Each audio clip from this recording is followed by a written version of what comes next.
तो हम लोग पहुंच चुके हैं राज राजेश्वरी माता जी के मंदिर पे और यहाँ पे शिव जी की बहुत बड़ी प्रतिमा लगी हुई है।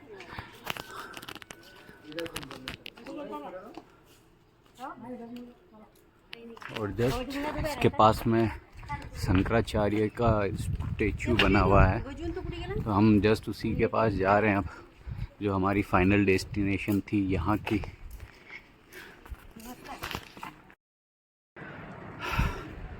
तो ये रही वो मूर्ति जहाँ हम गए थे और अब हम नीचे उतरे हैं। 6 बजे हैं लगभग और ये नदी का बहाव देखिए आप, ये नया ब्रिज बन रहा है एक। ये देखिए ये भाई ये यहाँ पर मेरे को देखने को मिला है, ये क्या कर रहा है।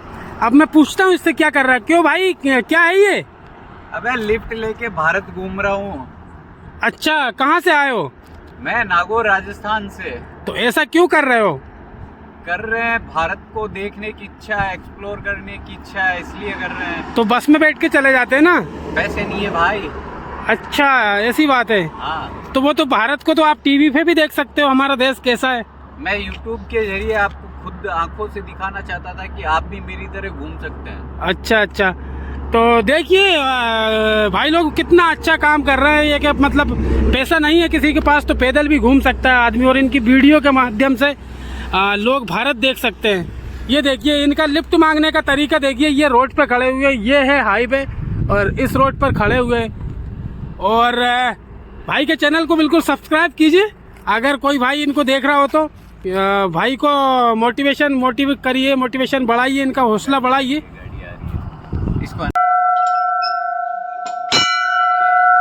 ये देखिए कितना विशाल शिवलिंग है, ये बहुत विशाल शिवलिंग है और देख के मतलब मन एकदम प्रसन्न हो गया मेरा। इस यात्रा में इतना अच्छा मंदिर मेरे को देखने को मिला है और परिक्रमा मार्ग में। और शंकराचार्य जी जो थे, इनकी बाल अवस्था में ही इन्होंने संन्यास ले लिया था जब ये 4 साल के थे, और ये केरल के रहने वाले थे और वहाँ से ये आए थे ओमकारेश्वर में। यहाँ पे इन्होंने इनके गुरु से मुलाकात की और फिर इन्होंने यहाँ पे तपस्या की। कुछ दिन बाद तपस्या करने के बाद ये निकल गए भारत भ्रमण करने के लिए। इन्होंने भारत भ्रमण किया और पूरा भारत में इन्होंने 4 मठ बनाए। मेरा सामान रखा हुआ है और ये शेर सिंह भाई नहाकर आ चुके हैं।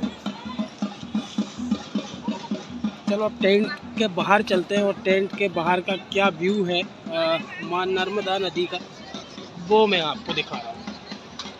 ये देखिए नर्मदा नदी पर ही बना हुआ नागर घाट है और यहाँ पर कई सारे लोग आते हैं, नहाते हैं, पूजा पाठ करवाते हैं, हवन करवाते हैं। जिनको भी पिंडदान करना है, श्राद्ध करना है, वो सभी यहाँ पे करवाते हैं। और ये मेरा टेंट लगा हुआ है, इसके ऊपर वाला भी कपड़ा आता है, लेकिन उसके ऊपर वाला कपड़ा हम तब यूज़ कर सकते हैं जब सर्दी का टाइम हो, तो सर्दी के लिए या बर्फ़ गिर रही हो तो उस टाइम उसको यूज़ कर सकते हैं। अभी फ़िलहाल में हमने यूज़ नहीं किया था, ऐसे ही लगा के सो गए थे क्योंकि रात में गर्मी ज़्यादा लग रही थी।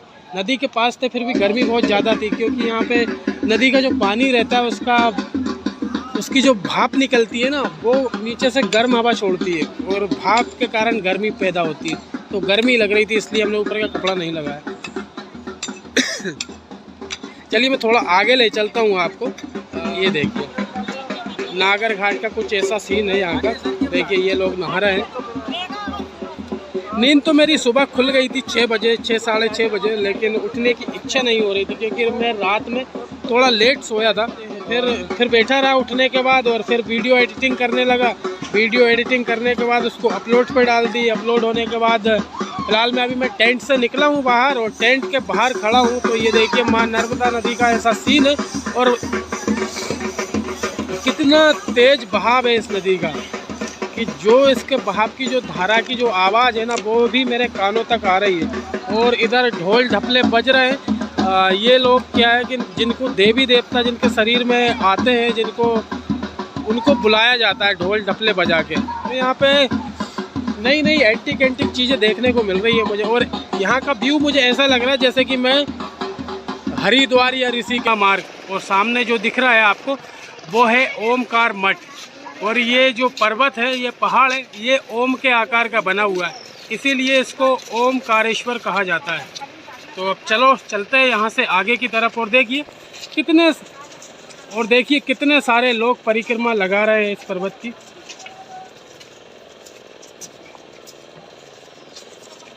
दोस्तों, जब हम परिक्रमा मार्ग में आगे बढ़ते हैं तो सबसे पहला मंदिर हमको मिलता है केदारेश्वर मंदिर। और ये वो मंदिर है केदारेश्वर मंदिर। तो सबसे पहले अगर आप परिक्रमा कर रहे हो तो इस मंदिर में दर्शन करते हुए जाइएगा। परिक्रमा का पहला मंदिर है तो इसमें दर्शन करना बहुत ज़रूरी रहता है। मैंने तो दर्शन कर लिए और अब यहाँ से आगे बढ़ रहे हैं। और ये पूरा मार्ग ऐसा ही है, सीढ़ियाँ बनी है, कहीं रैंप बना हुआ है, कहीं चढ़ाव है, कहीं उतार है। तो ऐसे ही चलते जाना है। और अभी हम 800 मीटर आए हैं। परिक्रमा मार्ग में हम आगे आते हैं तो आगे हम इस जगह पे आ चुके हैं। ये है परिक्रमा पथ, ऋणमुकेश्वर मंदिर और संगम घाट। यहाँ पे दो नदियों का संगम होता है, माँ नर्मदा जी का और कावेरी जी का। तो अभी हम जा रहे हैं यहाँ से संगम देखने के लिए। और संगम देखने के बाद हम यहाँ से आगे बढ़ेंगे हमारी परिक्रमा के लिए। तो फिलहाल ये रास्ता है संगम घाट के लिए। देखिए लोग जा रहे हैं और काफ़ी संख्या में लोग परिक्रमा करते हैं। और ये जो पूरा पहाड़ है, इसके चारों तरफ परिक्रमा मार्ग बना हुआ है। बता देता हूँ आपको कि माँ नर्मदा नदी जो है वो किसी भी नदी में नहीं मिलती, कुंवारी नदी है। और जितनी भी नदियाँ हैं वो नर्मदा नदी में आकर मिलती है।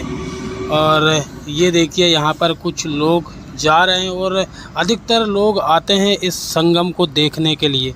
यहाँ पर भी पूजा सामग्री की दुकानें लगी हुई है। अगर कोई आता है तो यहाँ पे पूजा सामग्री का सामान ले सकता है। जैसे कि कुछ हवन पूजन करवाना हो या किसी को श्राद्ध करना है तो इन सब का सामान यहाँ पर मिलता है।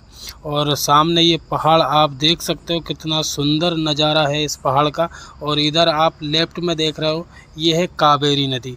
और इधर राइट में अगर आप देखोगे तो वो है नर्मदा नदी। और ये कावेरी नदी आकर मिलती है नर्मदा नदी में। और यहाँ पे ये कॉर्नर है, दोनों साइड सीढ़ियाँ बनी हुई है, कुछ पत्थर है और उन्हीं पर बैठकर लोग नहाते हैं। जिसको भी पूजन करना है, ग्यारी करना है, तो वो सब अपना अपना काम करते हैं। और इस संगम में नहाने का, स्नान करने का एक अलग ही महत्व है। अगर आप ओमकारेश्वर आओ तो इस संगम में स्नान आप ज़रूर करना, मेरा मानना तो यही है। और अब मैं यहाँ से सीढ़ियों से नीचे उतरूँगा। तो नीचे भी आप देख सकते हो, बिल्कुल मैं संगम के नज़दीक में आ चुका हूँ। और संगम के नज़दीक में भी कितनी सारी दुकानें यहाँ पर लगी हुई है, देख सकते हो आप। और लोग नहा रहे हैं यहाँ पे, कोई नारियल फोड़ रहा है, कोई कुछ कर रहा है। तो सब अपने अपने काम में व्यस्त हैं। और देखिए यहाँ पे कितनी सारी भीड़ है, घाट पर जगह नहीं है। ये देखिए एंजॉय कर रहे हैं कुछ लोग संगम में नहाने का। और नर्मदा नदी जो है बहुत ही बड़ी नदी है मध्य प्रदेश की। और ये देखिए कावेरी नदी का पानी कितना साफ़ नज़र आ रहा है मेरे को। और इधर का व्यू देख सकते हो आप, इसकी धारा का बहाव जो है कितना तेज़ है धारा। ये देखिए इधर जैसे कि हम देखेंगे तो इधर जो नदी का शोर है वो सीधा चला जाता है महेश्वर के लिए। और इधर भी देखिए ये लोग, और सभी जगह से लोग आते हैं यहाँ पे, महाराष्ट्र, गुजरात, मध्य प्रदेश, हर जगह।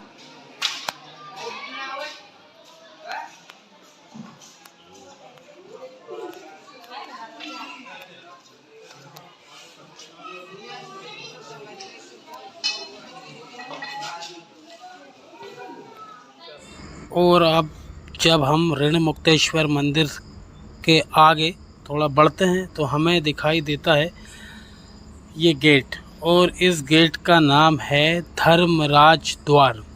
तो इसको लोग धर्मराज द्वार बोलते हैं, कोई धर्मराज गेट भी बोलता है, कोई धर्मराज द्वार भी बोलता है। और पूरा जो दिख रहा है सामने पूरा पुराने पत्थरों से बना हुआ है। तो मुझे भी देख के हैरानी हो रही है। और मैं देख रहा हूँ बहुत करीब से कि कितना पुराना पत्थर है और अभी भी ऐसा के ऐसा ही रखा हुआ है।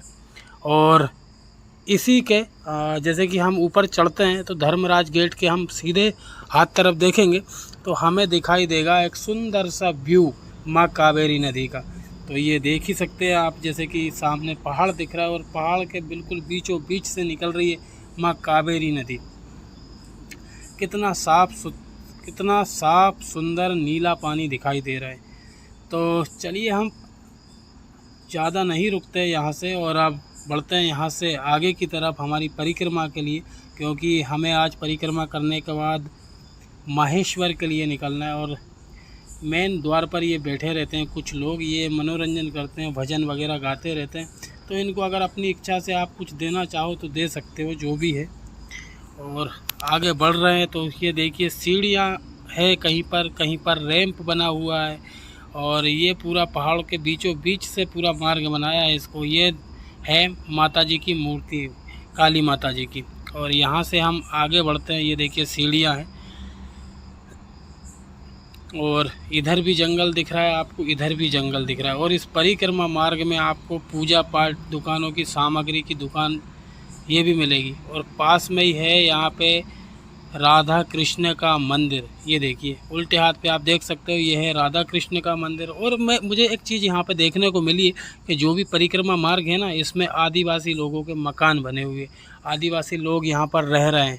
प्रसाद की, पूजा पाठ सामग्री की दुकानें लगी है उनके, तो बहुत अच्छी बात है। उनका रोज़गार भी चल रहा है लोगों की परिक्रमा से और परिक्रमा भी हो रही है लोगों की। और इधर देखेंगे तो ये देखिए शिवलिंग है, ये बहुत बड़ा शिवलिंग है और ये है पीछे देख सकते हो आप विष्णु भगवान। तो चलिए अब इससे आगे बढ़ते हैं। परिक्रमा मार्ग में एक और मंदिर हमें नज़र आता है, वो है गौरी सोमनाथ मंदिर। और इस मंदिर को लोग मामा भांजे का मंदिर भी बोलते हैं। मामा भांजे का मंदिर क्यों बोलते हैं? क्योंकि मामा भांजे जब खड़े होते थे और बाहों से बाहें जब मिलाते थे तो ये मंदिर उनके बीच में आ जाता था। कितना विशाल रूप था मामा भांजे का। और इस मंदिर के अंदर अब चलते हैं यहाँ से। ये 10वीं शताब्दी का बना हुआ मंदिर है और काफ़ी अच्छा लग रहा है देखने में। तो अब चलते हैं सीढ़ियों के द्वारा मंदिर के ऊपर। और ये आ चुका हूँ मैं मंदिर के ऊपर।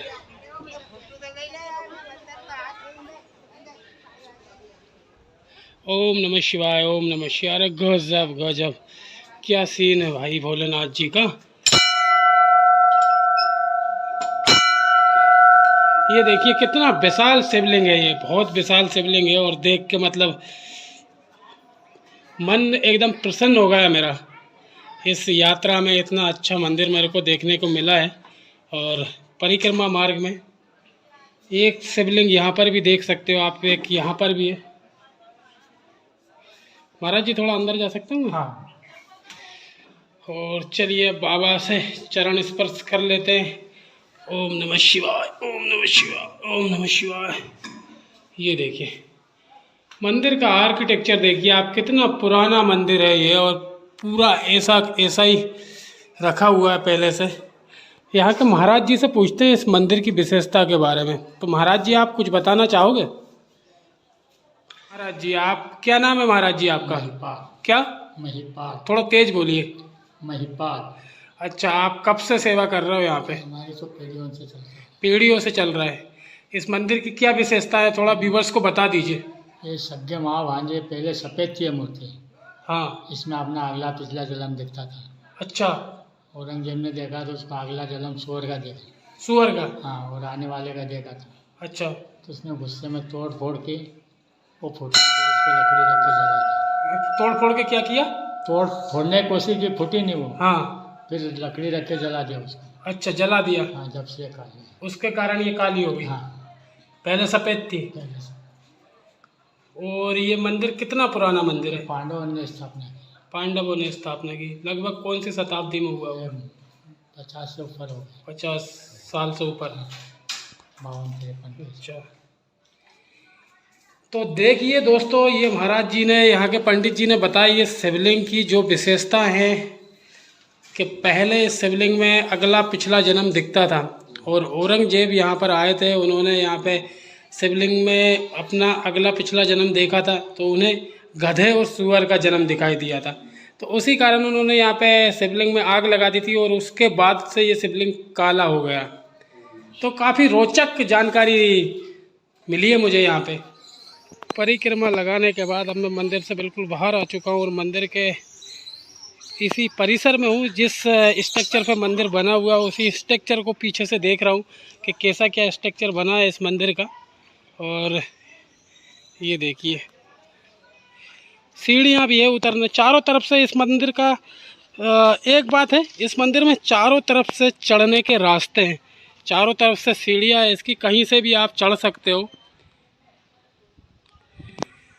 ये इतना ऊंचा इसका स्ट्रक्चर है ये जिस पर बना हुआ ये मंदिर, और बहुत ही पुराना मंदिर है ये। और ये देखिए कुछ खंडित यहाँ पे अवशेष रखे हुए मूर्तियों के, और इस पर कुछ लिखा हुआ है, बहुत सारी चीज़ें यहाँ पर पड़ी हुई है।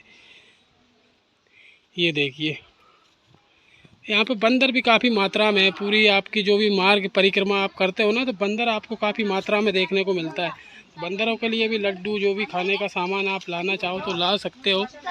और ये मंदिर देखिए आप, कितनी अच्छी तरीके से इसकी नक्काशी की गई है। गर्भगृह के पास से ही एक रास्ता जाता है इधर गुफा मंदिर, ऊपर गुफा के लिए। इस मंदिर में ऊपर भी है, तो मैं ऊपर ही जा रहा हूँ अभी। और ये सीढ़ियाँ बनी हुई है इस पे जाने के लिए। तो ये देखिए कई सारे लोग हैं, लेकिन इसमें रुक जाना भाई, रुक जाना भाई, इसमें अगर दो लोग आ जाए तो फंस जाए आराम से। बम बोले ये तो ठीक है, ऊपर तो नहीं चढ़ पाओ, एक ही बंदा आ जाए। और भी पतला रास्ता है। तो देखिए कितना घनघोर अंधेरा है, और इसमें जो सीढ़ियाँ बनी है ना, इस पे एक ही आदमी चढ़ सकता है। अगर दो लोग चढ़ेंगे तो इतनी जगह ही नहीं है सीढ़ियों में कि उस पर ऊपर चढ़ पाए और नीचे उतर पाए। और यहाँ भी एक छोटा सा शिवलिंग है, यहाँ पे पूजा पाठ चल रही है भक्तों की।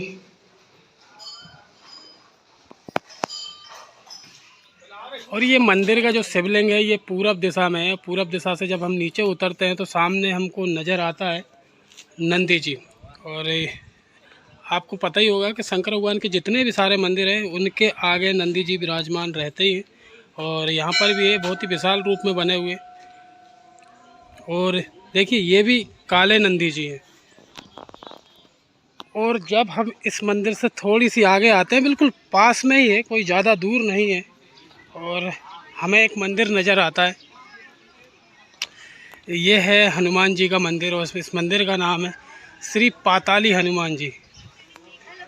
तो ये पाताली जी ज़्यादा बड़ा मंदिर नहीं है, लेकिन मूर्ति बहुत विशाल है यहाँ की। और ये देख सकते हो आप, यहाँ पर जो हनुमान जी है वो लेटे हुए हैं, मतलब सो रहे हैं। ये देख सकते हो आप। और ये मंदिर है श्री पाताली हनुमान जी। कितना प्राचीन मंदिर है। श्री लेटे हनुमान जी, प्राचीन पातालेश्वर हनुमान मंदिर गौरी सोमनाथ मंदिर के समीप ही पाताली हनुमान मंदिर है, जो लेटी स्थिति में है। यहाँ मन्नत पूरी करने के लिए हनुमान जी की लेटी मूर्ति के सिर की तरफ सिंदूर में सिक्का चिपकाया जाता है।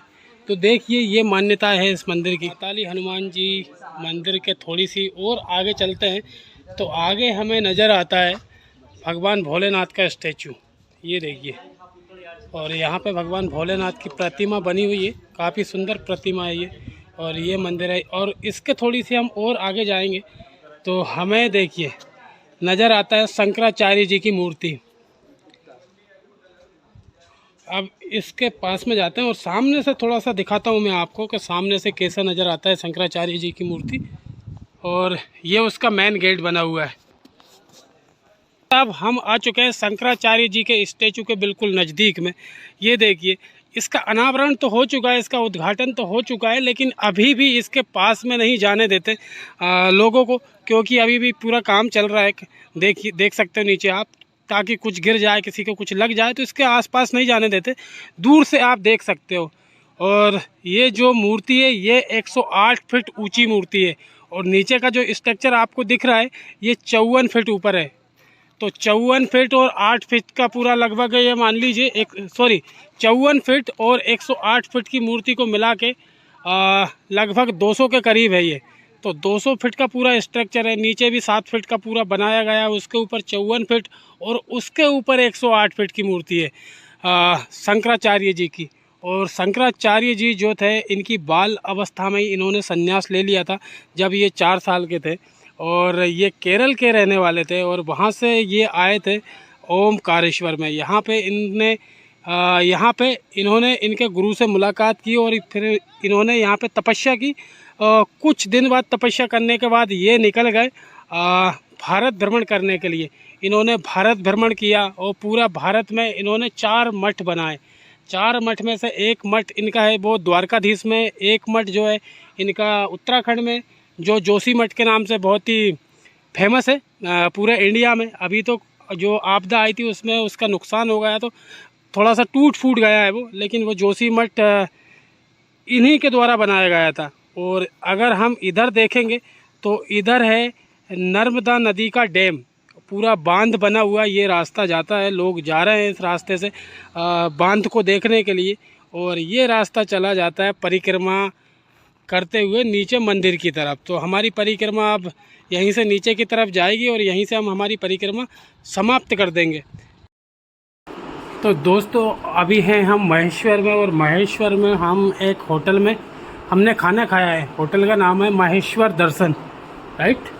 और ये इनका होटल्स है और इनका सामने रेस्टोरेंट भी है, यहाँ पे स्टे भी कर सकते हो आप, खाना भी खा सकते हो। और ये होटल के ओनर हैं।